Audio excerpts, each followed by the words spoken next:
আলহামদুলিল্লাহ রাব্বিল আলামিন। প্রশ্ন যে আমাদের কিছু ভাইরা সামান্য কিছু দিন শিখে ইসলামী সেন্টার থেকে অথবা যে কোনো মাধ্যম থেকে কিছু পড়ে শুনে বিভিন্ন মাধ্যম থেকে ইন্টারনেট থেকে কিছু শিখে আজকাল কিছু আপনার পেজ খুলে হোক অথবা ইন্টারনেটে ফেসবুকে অথবা বিভিন্নভাবে ফতোয়া দিয়ে থাকে।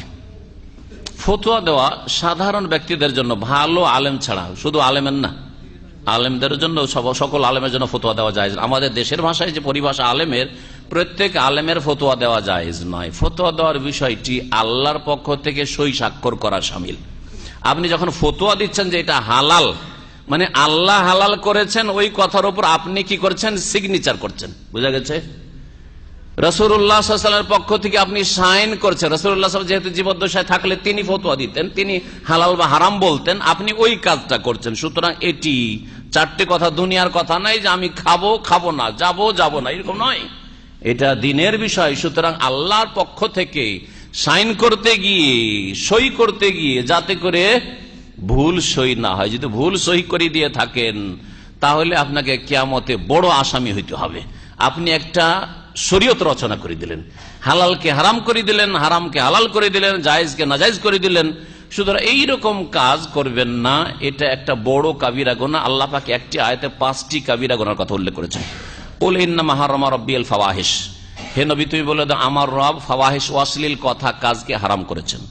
অশ্লীল কথা কাজ গুলো, ফিল্ম দেখা, জেনা, ব্যভিচার, সমকামিতা ইত্যাদি, উলঙ্গ হয়ে ঘুরে বেড়া ইত্যাদি, অর্ধ উলঙ্গ ফিল্ম টিলিম, সব এগুলো হচ্ছে ফাওয়াহিশ।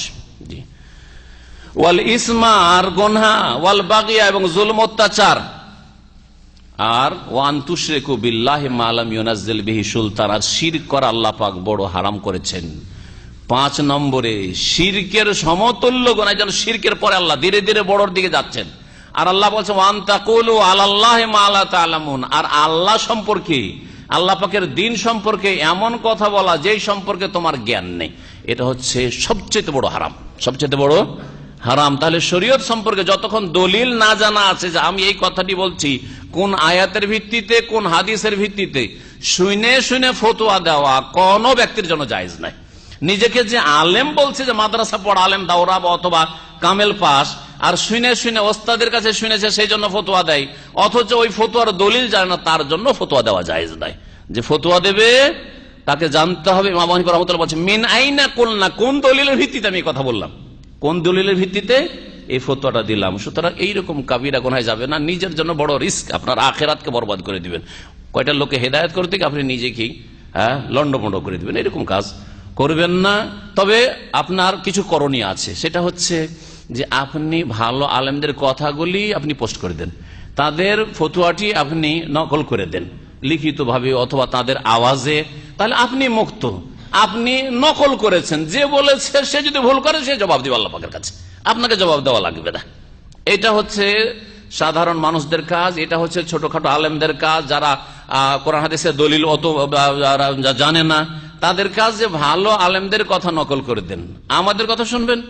আমিও ফতোয়ার ক্ষেত্রে বর্তমান যুগের সবচেয়ে বড় বড় আলেম যারা, শেখ ইবনে বাজ অথবা ইবনে উসাইমিন অথবা আলবানী, এই 3 আলেমের কথা নকল করি। আর না হলে তার আগের বড় বড় আলেমদের, সাহাবায়ে কেরামদের আমল থেকে শুরু করে ইমাম আবু হানিফার কথা অথবা শাফির কথা, না হয় মালিকের কথা, না হয় আমাদের কথা অথবা ইবনে তাইমিয়ার কথা, এইভাবে নকল করি, যাতে করে ওনার কথা নকল করতে গিয়ে আমার মনে তৃপ্তি হয়েছে, ওনার ফতোয়াটা ঠিক তৃপ্তি হয়েছে, ওই জন্য আমি ওইটা বলেছি। এই ক্ষেত্রে আমি আল্লাহর কাছে মাসুল না, মানে আল্লাহ আমাকে জিজ্ঞেস করবে না যে তুমি এটা কেন করলে। আল্লাহ, আমি এত বড় আলেমের ফতোয়াটাকে ঠিক মনে করি যে কোরআন হাদিসের ভিত্তিতে, অন্ধ হবে না, অন্ধ মুকাল্লিদ হয়ে নয়, আবার ওইটা ঠিক নয়। আমি অমুক আলেমের ফতোয়াটা এই বিষয়ে আমি সহি মনে করেছিলাম, তাই আমি নকল করেছি। এটা হচ্ছে আপনার জন্য সেফ তরিকা। জি।